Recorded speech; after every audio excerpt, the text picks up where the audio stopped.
आज जो मूवी लेके आपकी खिदमत में हाजिर हुआ हूँ वो मूवी आपका दिल दहला देने के लिए काफ़ी है। इस मूवी में बताया गया है कि कम उम्र का एक लड़का जो गलत डिसीजन लेता है और उसका अंजाम क्या होता है। तो आप रोंगटे खड़ी करने वाली मूवी के लिए आप तैयार हैं और मूवी को पूरा देखें। ये मूवी रिलीज हुई थी 2007 में। इस मूवी की IMDb रेटिंग है 8.1, रॉटेन टोमेटो पे इसकी रेटिंग है 83% और वर्ल्ड वाइड ये बिजनेस किया था इसने $56 मिलियन का। तो आपका ज्यादा टाइम वेस्ट ना करते हुए हम मूवी स्टार्ट करते हैं। Movie shooter present into the wild. ये कहानी की शुरुआत एक बुरे सपने से होती है जिसमें एक माँ अपने बेटी की आवाज सुनकर उठ जाती है। उसका हस्बैंड वॉल्ट उसको समझाता है कि वो सपना देख रही है, यहाँ सब ठीक है। ये मूवी एक सच्ची घटना पर आधारित है जिसमें क्रिस्टोफर की स्टोरी बताई गई है जो 1992 में अलास्का के फिनाली नेशनल पार्क में पहुंचा था। वो यहाँ क्यों आया, वो यहाँ कैसे आया और उसने यहाँ आने के लिए कितनी मेहनत की और वो जो सेटिस्फेक्शन के लिए यहाँ आया था उसे वो मिला या नहीं, इस कहानी में हमें यही सब बताया गया है। क्रिस्टोफर ने अपने सफर के दौरान एक नोट लिखी थी। उस डायरी में उसने हर छोटी मोटी बात लिखी थी। अलास्का के बर्फीले इलाके में वो लोगों से लिफ्ट लेकर पहुंचा था और जो ड्राइवर उसे यहाँ छोड़कर गया था उसने अपने बुट भी क्रिस्टोफर को दे दिए थे। अब क्रिस्टोफर जब बर्फ में आगे बढ़ता है तो उसे एक लावारिस बस मिलती है। जब उस बस का कोई मालिक नहीं मिलता तो वो उस पर कब्जा कर लेता है और उस बस में साफ सफाई करके उसे रहने लायक भी बना लेता है और उसने उस बस का नाम दिया था मैजिक बस। अब क्रिस्टोफर वहाँ जंगल में रहने के लिए छोटी छोटी बातें सीखता है, जैसे पानी गर्म करके उसे पीने लायक बनाना, पेट भरने के लिए छोटे मोटे परिंदों का शिकार करना, आग जलाना। वहीं हमें फ्लैशबैक में बताया जाता है कि क्रिस के इस सफर की शुरुआत मई 99 में हुई थी, जहां हमें बताया जाता है कि क्रिस अपने ग्रेजुएशन की सेरेमनी अटेंड कर रहा था और उसी रात क्रिस अपनी बहन, मम्मी और पापा के साथ एक रेस्टोरेंट में खाने के लिए जाता है।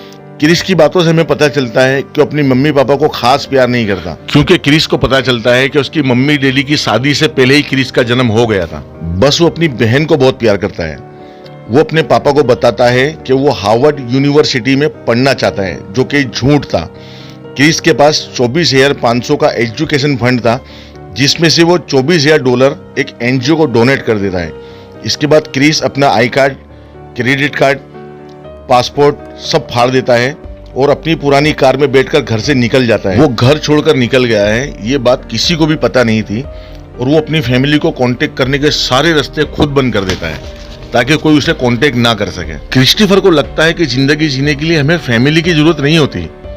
एक इंसान नेचर के करीब रहकर भी अपनी जिंदगी गुजार सकता है। बस यहीं से शुरू होती है क्रिस्टोफर की यात्रा। अब इसे सुखद कहें या दुखद, वो हमें आगे पता चलेगा। क्रिस्टोफर अपनी पहली रात एक सुनसान जगह अपनी कार में ही गुजारता है, पर उस रात वहां पर बाढ़ आ जाने की वजह से उसकी कार कीचड़ में फंस जाती है। अब क्रिस्टोफर अपनी कार को वहीं छोड़कर और अपने पास बचे हुए सारे पैसे जलाकर आगे पैदल ही बढ़ जाता है और अब वो अपना नाम भी बदल लेता है। वो अपना नाम रखता है अलेक्जेंडर सुपरट्राम। क्रिस्टोफर ने घर छोड़ दिया है, ये उसके घर वालों को पता ना चले, इसीलिए उसके घर पर नकली मार्कशीट बेचता रहता है। पर जुलाई के एंड में उसके पेरेंट्स उसे मिलने के लिए हार्वर्ड यूनिवर्सिटी जाते हैं। तब उन्हें सच्चाई का पता चलता है जिससे वो बहुत परेशान होते हैं और उसे ढूंढना शुरू करते हैं। वहीं दूसरी ओर हम देखते हैं कि क्रिस्टोफर को एक कपल मिलता है जिनका नाम था विनी और जैम। क्रिस उनसे लिफ्ट लेता है और उनकी बातों बातों में क्रिस को पता चलता है कि वो दोनों एक दूसरे से खुश नहीं थे। ये देखकर उसे अपने मम्मी पापा की याद आती है क्योंकि वो भी हमेशा लड़ा करते थे। उस कपल के साथ रहते रहते क्रिस को उनसे एक बहुत प्यारा रिश्ता बन जाता है। क्रिस कोशिश करके उन दोनों में फिर मोहब्बत पैदा करवा देता है। अब क्रिस वहां से निकल जाता है। 10 सितंबर 1999 में क्रिस साउथ डिकोटा पहुंच जाता है। वहां उसे वे नाम का एक इंसान मिलता है और क्रिस्टोफर उसी के पास रहकर काम करने लग जाता है। खेतों में हार्वेस्टिंग का काम बहुत मेहनत वाला था, पर क्रिस्टोफर को ये काम करने में बहुत मजा आता है। वे के साथ काम करते करते क्रिस्टोफर और वो दोनों बहुत अच्छे दोस्त बन जाते हैं। फिर क्रिस्टोफर उसे अलास्का की ठंडी पहाड़ियों में अकेले रहने की बात करता है। वे क्रिस्टोफर की बात सुनकर उसे गन देने की बात बोलता है और साथ ही साथ उसे शिकार करने की ट्रेनिंग भी देता है। फिर किसी जुर्म में पुलिस वे को पकड़ कर ले आती है और क्रिस्टोफर अपने सफर में आगे बढ़ जाता है। वहीं रास्ते में कोलोराडो नदी पड़ती है जिसे पुलिस की परमिशन के बिना पार नहीं किया जा सकता था। फिर जब वो पुलिस स्टेशन जाता है तो पुलिस वाला उसे बताता है कि उसे परमिट मिलने में 12 साल लग जाएंगे। अब क्रिस्टोफर नक्की करता है कि वो बिना परमिशन के ही नदी पार करेगा।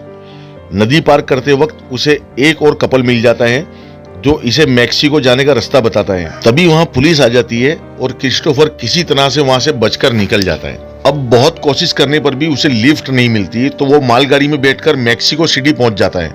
अब मैक्सिको सिटी में भी भीड़ भाड़ में उसका मन नहीं लगता, इसीलिए वो फिर से लिफ्ट मांगकर आगे निकल जाता है। अब उसे फिर से लिफ्ट नहीं मिलती तो फिर से मालगाड़ी पर चढ़ जाता है। अब इस बार पुलिस उसे पकड़ लेती है और क्रिस्टोफर की बहुत पिटाई होती है। बुरी तरह से पिटने के बाद पुलिस वहां से चली जाती है। अब हमें प्रेजेंट के बारे में बताया जाता है। हमें बताया जाता है कि क्रिस्टोफर ने एक बहुत बड़ा शिकार किया था और वो बहुत पेट भर के खाना खाता है क्योंकि वो बहुत टाइम से भूखा था और काफी सारा मीट बचाकर वो रख देता है, पर वो मीट वहां पर बहुत जल्द खराब हो जाता है, जिससे वो बहुत दुखी होता है क्योंकि ये उसका बहुत बड़ा फेलियर था।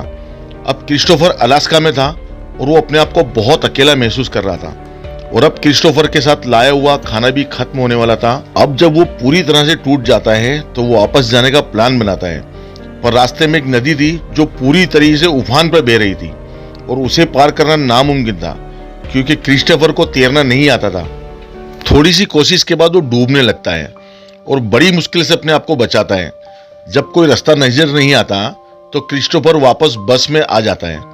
अब क्रिस्टोफर को अलास्का में आए हुए 4 महीने हो चुके थे और उसके पास पड़ा हुआ सारा खाना खत्म हो चुका था।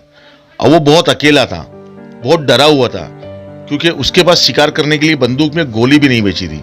अब वो अपनी जान बचाने के लिए आसपास में उगे हुए बेरी और फ्रूट्स खाता है और खाना ना मिलने की वजह से वो बहुत कमजोर हो चुका था। अब यहाँ से जाना भी नामुमकिन था क्योंकि रास्ते में जो नदी थी वो पूरे उफान पर बह रही थी और यहाँ उसके खाने के लिए कुछ बचा भी नहीं था।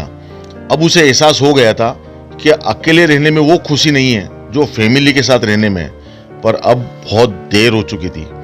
भूख के मारे क्रिस्टोफर कुछ जहरीले बेरी खा लेता है जिससे उसकी तबीयत बहुत ज्यादा खराब हो जाती है और जो जहर क्रिस्टोफर ने खाया था उसके सिम्टम्स ये होते हैं कि पैरालिसिस और नोजिया, और जिसका यहाँ पर कोई इलाज नहीं था।